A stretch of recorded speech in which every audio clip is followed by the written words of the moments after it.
ముందుకు వెళ్ళటానికి, ఇంకా మనకి ఎక్కువ శక్తి తొందరగా రావటానికి కొన్ని సంప్రదాయాల వాళ్ళు కొన్ని విధానాలు చెప్పారు.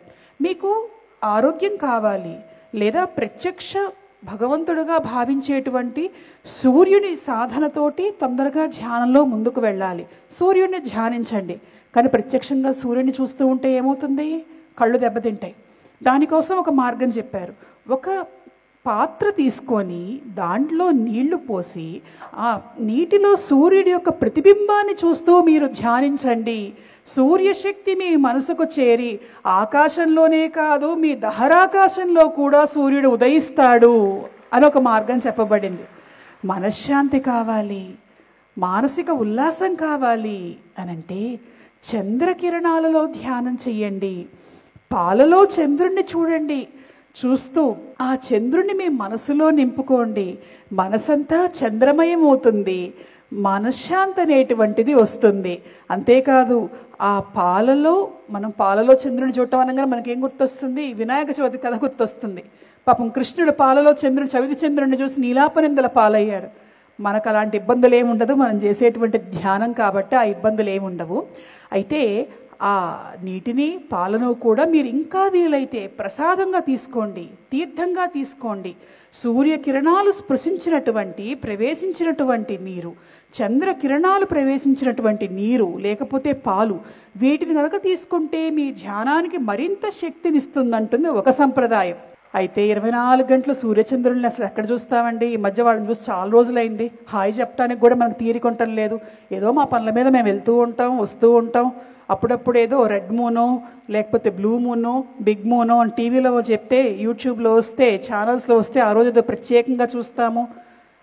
సూర్యుని చూడాలంటేనేమో స్కిన్ ట్యాన్ అయిపోతుందంటారు కొంతమంది ఏమో క్యాన్సర్ వస్తుందంటారు అని చెప్పేవాళ్ళు చాలామంది ఉంటారు. కానీ వాళ్ళ మాటలు నమ్మితే అంతే సంగతులు. మన ఆరోగ్యాన్ని రక్షించుకోవటం మాత్రమే కాదు, మన ధ్యాన మార్గానికి కూడా ముందుకు తీసుకెళ్లటంలో సూర్యచంద్రులకు చాలా ప్రాధాన్యత ఉన్నది. సూర్యుడిని చంద్రుడిని ఆశ్రయించి ధ్యాన మార్గంలో ముందుకు వెళ్ళినటువంటి వాళ్ళు కోటాను కోట్ల మంది ఆ సంప్రదాయంలో ఉన్నారు. అదొక సంప్రదాయం అయితే, అగ్నిని ఆశ్రయించి ధ్యానంలోకి వెళ్ళటం మనం చూస్తూ ఉంటాం. ధ్యానంలోకి ఏకాగ్రత కుదరాలి. ఎలా కుదిరితే చాలా సంతోషమే, చాలా మంచిదే. కానీ ఇంకా శక్తిమంతంగా ఏకాగ్రత కుదరటంతో పాటుగా మన శక్తితో పాటుగా ఇంకొక శక్తి తోడయ్యి మన మనస్సును తొందరగా ముందుకు తీసుకువెళ్ళటానికి ఎదురుకుండా ఒక దీపాన్ని వెలిగించమన్నారు. త్రాటకం అని ఒక విధానం. దీపాన్ని చూస్తూ కళ్ళు తెరుస్తూ కళ్ళు మూస్తూ మీరు చెయ్యండి. కంటికి కనిపించేటువంటి దీపం కాకుండా మీరు కళ్ళు మూసుకున్నా కూడా మీకు దీపం కనిపించేదాకా మీరు ధ్యానం చెయ్యగలిగితే ఆ దీపం జ్ఞాన జ్యోతి అయి ముందుకు తీసుకువెళ్తుంది. భ్రూమధ్యంలో వచ్చేటువంటి ఆ దీపాన్ని దేవత వేరు మనం వేరు అనేది కాకుండా దేవత మనం ఒకటే అనేటువంటి అనుభూతులు ధ్యానంలో చాలా కలుగుతూ ఉంటాయి.